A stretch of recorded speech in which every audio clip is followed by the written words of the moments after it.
संजय राउत ने जेल में रहने के बाद जो उसे टाइम मिला था वो उसने एक किताब लिखी है, नर्क से लेके स्वर्ग तक। और वो जो किताब लिखी है तो उसमें भी उसने मन घड़त कहानियां बनाने की कोशिश की।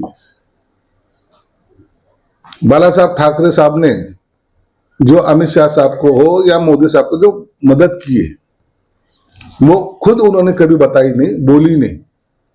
वो उनका स्वभाव था। मदद जरूर की है उन्होंने, लेकिन खुलेआम ऐसा बोलने के वो कभी करते नहीं थे, ना उनका नेचर था। लेकिन संजय राउत ने एक स्क्रिप्ट बनाई है।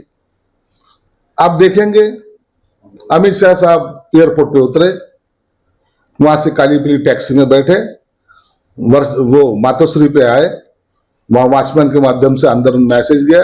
ये सब ये संजय राउत था का?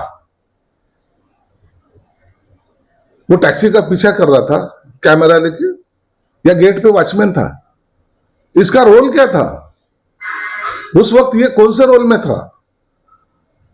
या टेलीफोन ऑपरेटर बोल के अंदर बैठा था बाला साहब के बंगले में? ये सब मन घड़त कहानियां बना के, जैसे एक पिक्चर होती है ना, उस तरीके से वो किताब लिखी है उसने। मुझे लगता है उसके दिमाग में चल रहा होगा कि अगली एक पिक्चर अपन निकालेंगे, और वो पिक्चर की वो स्क्रिप्ट थी। इतना ही उसके बारे में कह सकते।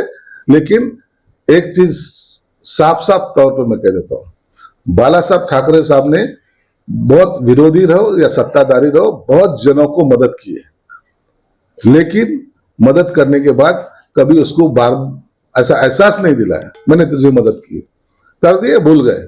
ये बाला साहब का नेचर था। बाला साहब थे।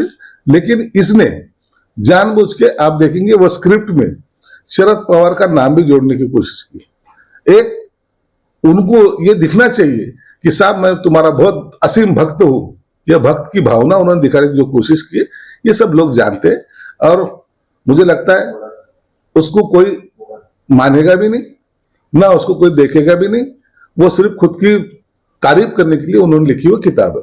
गोधरा हत्याकांड जो हुआ था, वो टाइम की सिचुएशन पूरे देश को मालूम है। जिस तरीके से गोधरा हत्याकांड हुआ था, वहां जो लाशें बरामद हुई थी, उसका एक रिएक्शन पूरे गुजरात में हुआ था। और वो टाइम अनेक लोगों के ऊपर केसेस हुए थे, कोई जेल में थे। वो टाइम अगर किसी ने मदद मांगी होगी तो बाला साहब ने उनको की।